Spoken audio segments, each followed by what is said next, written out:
Então, nessa ação penal 506, 31, 30, 17, continuidade do depoimento do senhor ex-presidente Luiz Inácio Lula da Silva. Então, passo a palavra ao Ministério Público para suas indagações. Eu já tenha respondido aqui uma questão inicial. Eu agora aproveito para cumprimentar Vossa Excelência, cumprimentar os presentes. Eu pedi só para a doutora falar um pouquinho mais alto. Pois não. Cumprimento Vossa Excelência, cumprimento os presentes. Inicio as perguntas do Ministério Público. Com relação... Doutora, se puder falar um pouco mais alto, eu agradeço. Ele não aumenta o som, doutora. Bota o microfone mais falar perto um pouco da mais boca. alto mesmo. Com relação ao apartamento 121, vizinho ao que o senhor mora, em São Bernardo, o contrato de locação foi elaborado pelo advogado Roberto Teixeira? Deve ter sido, porque o Roberto Teixeira é o companheiro que orienta as coisas que eu quero fazer. Ele é meu advogado. Quem solicitou a ele que minutasse esse contrato de aluguel?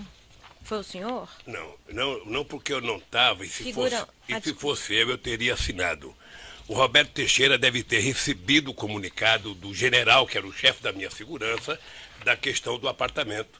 E o Roberto Teixeira deve ter procurado a dona Marisa e conversado com a dona Marisa sobre a perspectiva de vender. Ao dizer que não ia comprar, sabe, apareceu o Glauco. Não sei quem foi que falou pro Glauco lá, mas o Glauco é um homem de negócio, sabe? E ele foi lá e comprou um apartamento e nos alugou, que eu agradeço muito. E qual é a forma atual de pagamento dos aluguéis? Eu agora estou pagando, depois que a Marisa morreu, eu estou pagando diretamente. Mediante depósito em Depósito. conta? Acabei de falar, tem uma carta que ele mandou, eu acho que em fevereiro, pedindo para que fosse depositado o dinheiro no Banco do Brasil. E qual o valor atual do aluguel? 4 mil e pouco. Consta da quebra de sigilo bancário que o senhor ex-presidente fazia declaração conjunta de imposto de renda com a sua esposa, Marisa Letícia, nas declarações de imposto de renda dos anos calendário dos anos de 2011 a 2014. Está no evento 1, anexo 258 até o anexo 264 dos autos. Consta que teria havido pagamento de aluguel pelo apartamento 121 nos valores, então, de 42 mil em 2011, 46.241,60 em 2012, 46.820 em 2013 e 49.820 em 2014. Nos 4 anos, então, o total é de mais de 184 mil. O senhor prestou declarações à Receita Federal informando haver pago esses aluguéis? Acabei de falar, doutora, que foi declarado no meu imposto de renda e o Glauco declarou que foi declarado no imposto de renda dele. Essa declaração, não tendo sido pagos os aluguéis, essa declaração, então, não é verdadeira? Essa premissa de Vossa Excelência não foi colocada pelo depoente. Os aluguéis foram pagos? A premissa de Vossa Excelência, o depoente esclareceu há pouco que quem cuidava da questão dos aluguéis era a dona Marisa, que fez a locação do imóvel. Foi dito, foi esclarecido a Vossa Excelência já tem a resposta. Não era o senhor que apresentava eu vou apenas repetir pausadamente aqui. Eu não tratava dos meus assuntos caseiros. Inclusive, quem fazia o acerto, juntava a papelada para a declaração de imposto de renda, era a minha querida esposa. O senhor tinha um contador para apresentar esse imposto de renda? Tem um contador. Como que é o nome do contador? João Leite? Consta dos autos, né, um bilhete do escritório de Roberto Teixeira com informações sobre um somatório de aluguéis. O senhor tem conhecimento desse documento que está nos autos? Não. Ele orientava com relação a como declarar seu imposto de renda? Orientava. O senhor Roberto Teixeira? Primeiro quem fazia a minha declaração de imposto de renda até 2000 e pouco era lá em São Bernardo. Depois eu passei para fazer no escritório em São Paulo, que fazia dos meus filhos também. Eu não compreendi. Então, o escritório do senhor Roberto Teixeira o auxiliava na preparação do seu imposto? É que esse escritório de contabilidade trabalha para o escritório do Roberto Teixeira. Certo. Nas respostas escritas que o senhor ex-presidente prestou durante as investigações, está no anexo 273 do evento 1. O senhor ex-presidente disse que o pagamento do aluguel do apartamento 121 era realizado com emissão de recibos. O senhor disse isso expressamente. Era o que eu tinha conhecimento. Mas o senhor Eu disse vou, isso doutora. sem ter os recibos à vista? Vamos, veja, se havia declaração no imposto de renda do Glauco, que havia declaração do imposto de renda na minha contribuição, tinha que ter um recibo de pagamento para declarar. Tá? O senhor afirmou existir esses recibos quando prestou declarações escritas na fase de investigação. Deve ter o recibo, sim. O senhor informou isso sem estar com os recibos à sua vista? Deve ter o recibo não fica comigo. Mas isso pode ser pego, enviado, se é para o Moro ou para a senhora fazer. O senhor não achou relevante juntar esses recibos? Não, porque eu Se sempre tive Vossa Excelência quiser questionar a defesa em relação ao papel da defesa, eu estou aqui para esclarecer. Agora, me parece um pouco inapropriado o Ministério Público pretender questionar aquilo que está a cargo da defesa. A pergunta fica mantida, a pergunta é relevante, sim. Então, a defesa técnica orienta que o depoente não responda, porque as questões da defesa técnica, quem responde é a defesa técnica. Quiser refazer a pergunta ou ir para a próxima?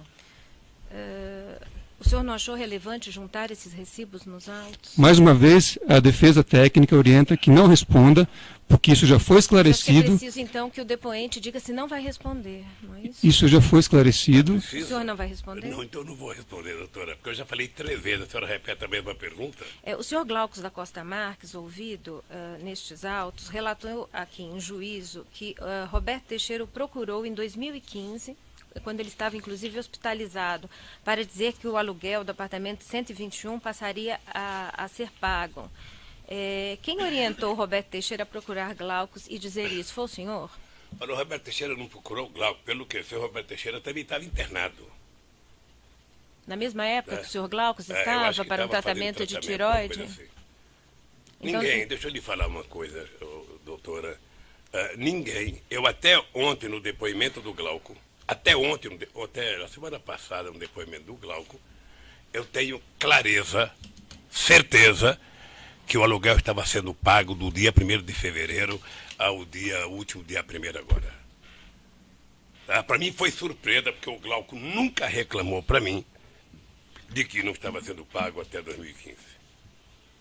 o senhor, Porque a senhora há de convir. o senhor José Carlos Bonlai também não o fez? Não. Quando os proprietários do apartamento 121 notificaram à Presidência da República em 2010 que pretendiam vender o apartamento, o senhor, ex-presidente, adotou alguma providência? O senhor falou com Roberto Teixeira sobre esse apartamento? Não, o Roberto Teixeira comunicou que o apartamento, que ele estava querendo vender o apartamento, e depois comunicou que o Glauco tinha comprado e queria alugar o apartamento. Foi feito contato com a dona Marisa. Isso. O senhor Antônio Palocci relatou em juízo, aqui na estação penal, que o senhor ex-presidente lhe disse em 2010 que havia gostado de usar o apartamento 121 e estava pensando em comprá-lo. O senhor ex-presidente tinha esse interesse? Disse isso a Palocci? Palocci disse o quê? Que o senhor lhe disse em 2010 que havia gostado de usar o apartamento 121 durante o período em que a presidência da República mantinha o contrato de aluguel com os proprietários e estava pensando em comprá-lo. O que menos a Marisa queria era continuar morando naquele prédio. A Marisa ficou lá por insistência minha de não querer sair de São Bernardo do Campo, que é a minha origem, porque eu estou próximo do sindicato que me fez fazer política e crescer na política, por isso que ela ficou lá. Mas jamais a Marisa iria admitir comprar o apartamento. Na verdade, ela queria mudar de lá. O senhor ex-presidente tem como explicar a coincidência de Glaucus da Costa Marques ter intermediado a compra do imóvel da rua Doutora Berbeck Brandão e também ter comprado o apartamento 121? Eu não tenho, querida. Coincidência não é comigo.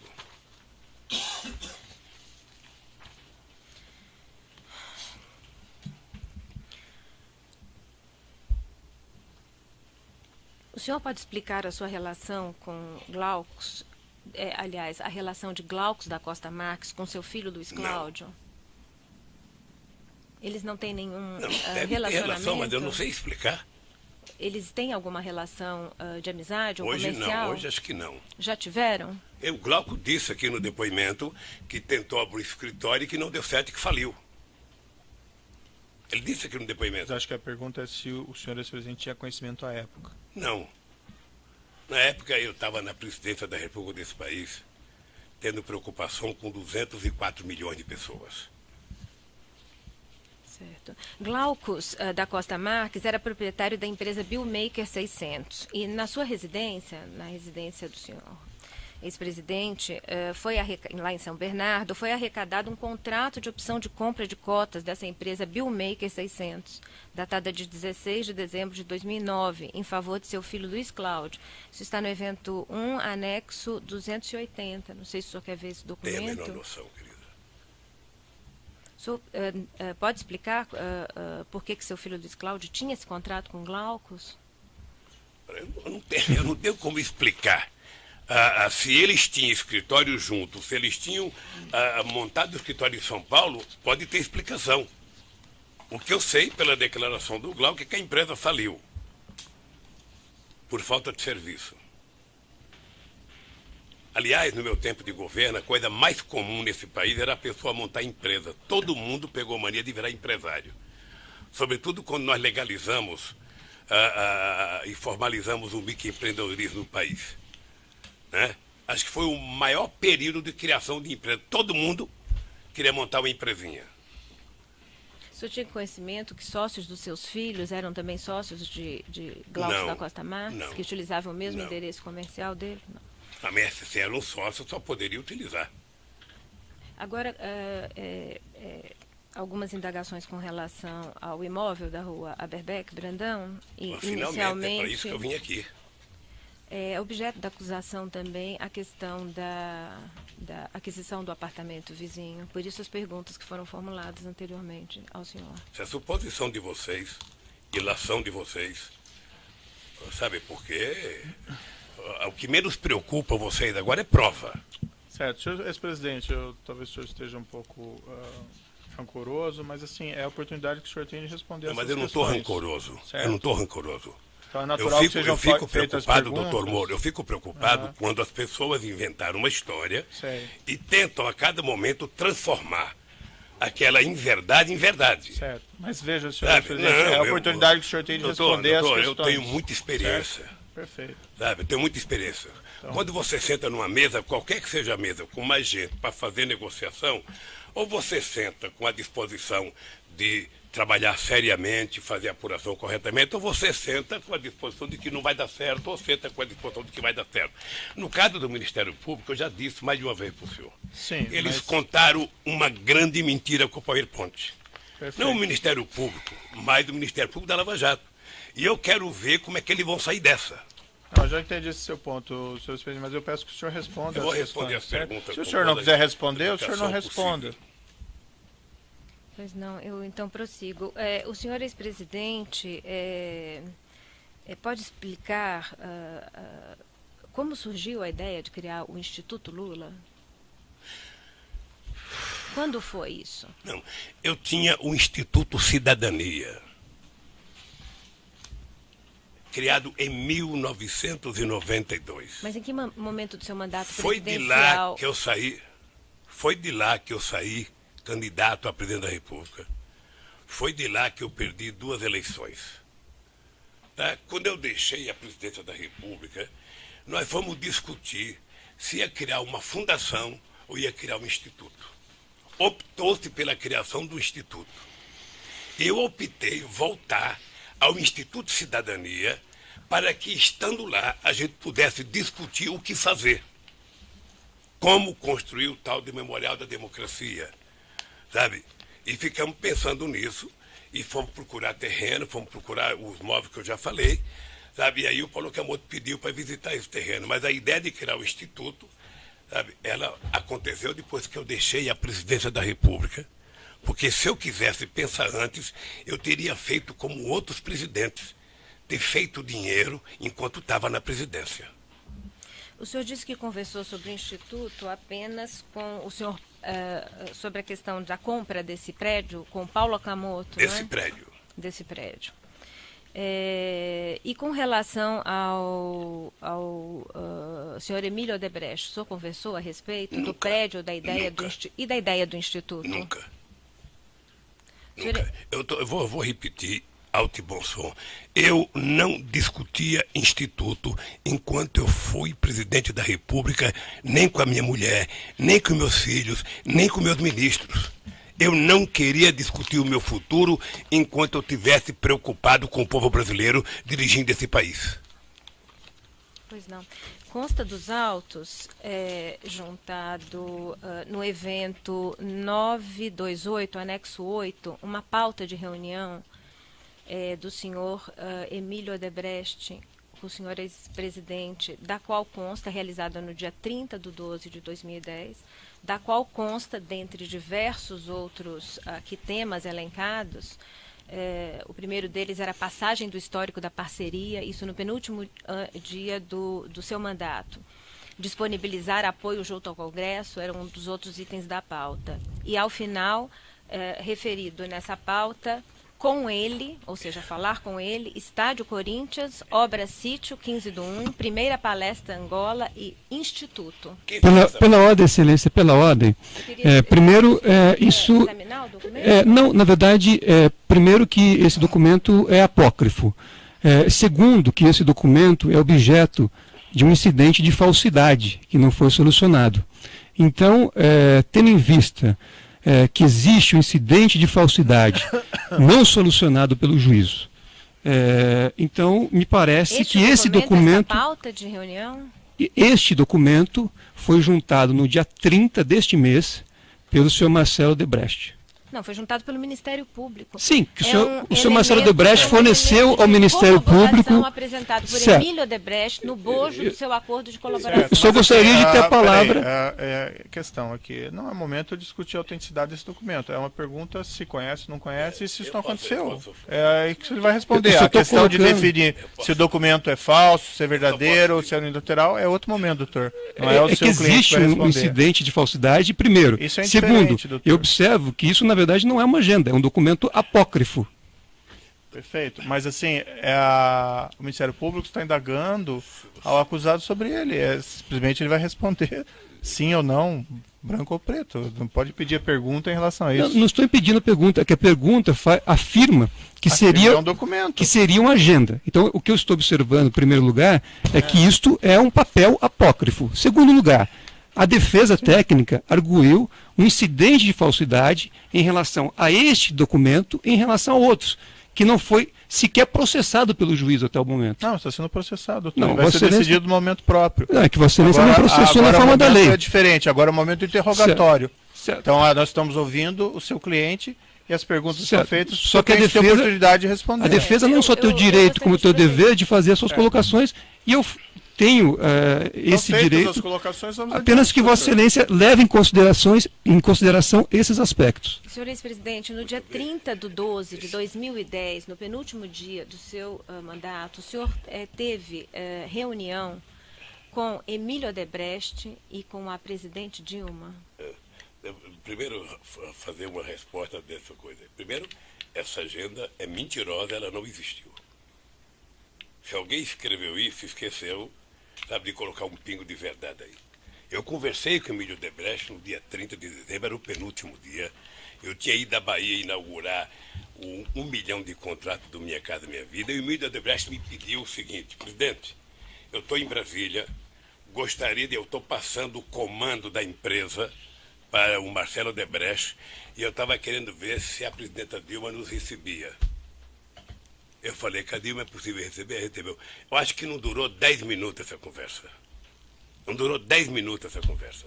Até porque a Dilma estava em fase de preparação de escolha de ministério, em fase de preparação da toma de posse, que era da tomada de posse, que era dia 1º de janeiro, e, portanto, a Dilma não tinha tempo de fazer agenda, sabe, só se o Papa pedisse.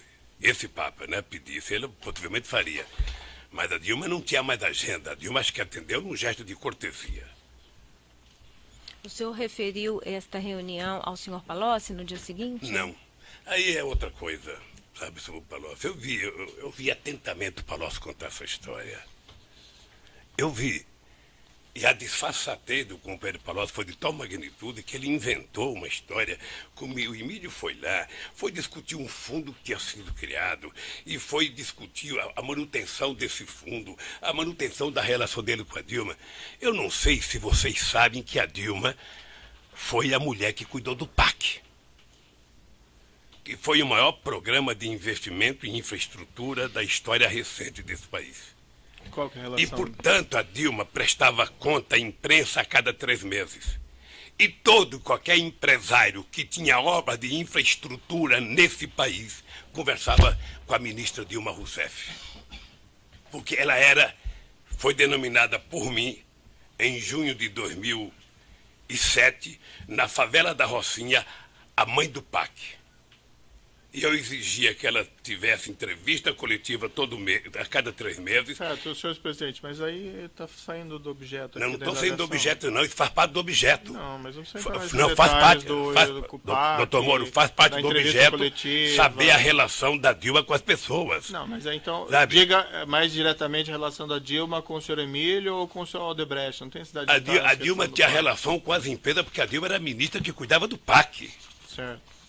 É importante saber disso, porque eu sei qual é a malícia da pergunta. E eu sei a resposta do Palocci aqui. Eu vou dizer uma coisa, doutora. A pergunta é objetiva. O senhor acabei de dizer, ao senhor Palocci, o Emílio teve no Palácio Dia 30 numa conversa que não deve ter durado 10 minutos. Certo, não tratou de instituto, não tratou. Jamais, eu vou dizer para a senhora aqui, jamais. O Emílio Odebrecht, que é um empresário que eu tenho um profundo respeito, tratou comigo de qualquer dinheiro para o PT. Jamais. Eu não era tesoureiro do PT, eu não era da direção nacional do PT, o PT tinha tesoureiro e a campanha tinha tesoureiro. Portanto, não havia porquê ir conversar comigo. Eu nunca admiti, nem ao Emílio, nem a nenhum empresário deste país que discutisse comigo um centavo. Nunca. Por isso que eu digo sempre, eu desafio vocês do Ministério Público, da Operação Lava Jato, desafio a Polícia Federal a encontrar nesse país alguém que discutiu comigo R$1. O senhor Emílio Odebrecht, em depoimento prestado aqui ao juízo, informou que o senhor credenciou Antônio Palocci para ser a pessoa com quem a empresa faria contato via Marcelo Odebrecht no momento e no momento anterior a Marcelo Odebrecht, a Pedro Novis. Que o senhor credenciou Antônio Palocci para ser a interlocução entre a empresa e o senhor o senhor ex-presidente. Eu não sei qual foi a pergunta que levou Emílio Odebrecht a dizer isso, mas deixa eu dizer uma coisa. O Palocci não era da direção do PT. O Palocci não era tesoureiro de campanha. Portanto, o Palocci não cuidava de dinheiro. Ora, se alguém se apresentava para algum empresário utilizando o meu nome, é outros 500. É uma outra ação que vocês vão ter que mover contra quem se aproveitou do meu nome. Mas nunca foi dada autorização ao Palocci, a quem quer que seja, para negociar recurso com qualquer empresário nesse país. Se alguém quisesse conversar com finanças, fosse procurar o tesoureiro da campanha. O tesoureiro que tem endereço fixo, que prestou conta da campanha, que entregou na Justiça Eleitoral, ou se quiser conversar com doação ao PT, sabe, procurar o tesoureiro do PT. O senhor realizava reuniões frequentes com o senhor Emílio Odebrecht? Muitas reuniões com o Emílio e com todos os empresários. Eu vou repetir. Qual era a frequência anual das reuniões com o senhor Emílio Odebrecht? Eu criei o Conselho de Desenvolvimento Econômico e Social. Um conselho que participava os mais importantes empresários brasileiros, participava índios, participava pastores, Marcelo Odebrecht participava padres, desse conselho? participava o movimento negro, participava sindicalista. Eram por volta de 100 pessoas das mais importantes do país. Eu quero crer que o Marcelo Odebrecht participava. Eu quero crer. E o senhor José Carlos Bonlai também? Acho que participava. Por designação do senhor? O senhor não, eu não nomeava as pessoas. As pessoas eram indicadas pelos ministros, sabe? Normalmente discutindo com o ministro da área que cuidava disso, que era o ministro da organização política. E esse ministro trazia para mim a lista de nomes, se eu referendava, se eu tinha veto, e eu validava os nomes, e essas pessoas passavam a participar do Fórum Social Mundial, que prestaram um grande e relevante serviço à República Federativa do Brasil. Essas questões não são relevantes de conselho. Como houve a menção, há nos autos a comprovação dessa designação, inclusive de Marcelo Odebrecht, por isso fiz a pergunta. Voltando à questão do imóvel da rua Aberbeck, o excelentíssimo magistrado indagou o senhor sobre um e-mail trocado entre Marcelo Branislav, assessor de Palocci. Marcelo dizia que ia atualizar Antônio Palocci sobre o novo prédio. Marcelo e Antônio Palocci relataram em juízo que esse novo prédio era o da rua Aberbeck. O juízo perguntou ao senhor a propósito dessa troca de mensagens. E o senhor disse que não deu ordens para ninguém tratar do Instituto antes de sair da presidência, né? Mas por que Antônio Palocci, nessa mensagem eletrônica, estava em contato com Roberto Teixeira? O senhor sabe dizer? A senhora poderia ter perguntado para o Palocci. A mensagem de chefe referente ao prédio institucional, RT adiou para esta quinta-feira. A senhora poderia ter perguntado para o Palocci, que veio aqui. Ou pode perguntar para o Roberto, que vai prestar depoimento tal dia. Eu não sou obrigado a saber dos e-mails do Palocci, para o Emílio Odebrecht, para o Marcelo Odebrecht, para quem quer que seja. Eu não sou obrigado a saber. Mas o senhor sabia que Roberto Teixeira estava lidando com este imóvel da rua Aberbeck? A senhora está dizendo, eu disse aqui para o doutor Moro, que o Roberto Teixeira deve ter sido contratado para legalizar para o senhor Glauco o terreno, que estava totalmente legal, segundo declaração do seu Glauco. É isso. É que foram arrecadados na sua residência em São Bernardo e-mails trocados em fevereiro e março de 2010 entre Roberto Teixeira, a empresa de Roberto Teixeira de nome Mito Participações, de familiares de Roberto Teixeira, e a corretora de imóveis Edna, falando sobre esse imóvel da rua Aberbeck. Estava na sua residência em São Bernardo, essa troca de e-mails. A senhora sabe? É o documento constante do anexo 267 não, o anexo 223 e 272 do evento 1.